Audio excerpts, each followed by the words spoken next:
বকরিদ উপলক্ষে আমার এক মুসলিম বন্ধু আমাকে দাওয়াত দিয়েছিল। আমাদের জন্য তৈরি করেছিল স্পেশাল মাটন বিরিয়ানি।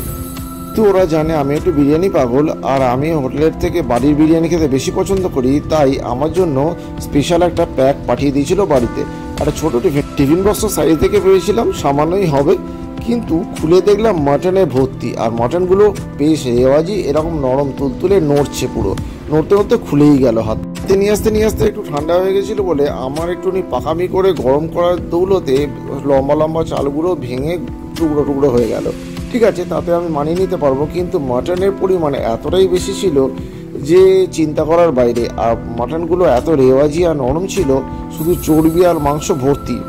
একে তো মুসলিম বাড়ির রান্না করা বিরিয়ানির টেস্টই আলাদা হয়, খেতে অনবদ্য হয়, কোনো কথা হবে না বস। তার উপরে এরকম নরম তুলতুলে মাংস, হাত দিলেই ভেঙে যাচ্ছে, সাথে ছিল কিছু আলু। টিফিন বক্সটা ছোট হলে কি হবে, চালের পরিমাণের থেকে মাংস পরিমাণ এতটা বেশি দেবে যে আমি ভাবতেই পারিনি। টিফিন বক্সটা খুলে মনে হলো যেন সারা বাড়ির যত মাটন ছিল আমাকেই সব ঢেলে দিয়ে দিয়েছে। লজ্জা না করে রাতের ডিনারটা এই বিরিয়ানি আর মাটন দিয়ে সাঁটিয়ে দিলাম। আপনারা দেখতে থাকুন পরে ভিডিও। ধন্যবাদ বন্ধুরা।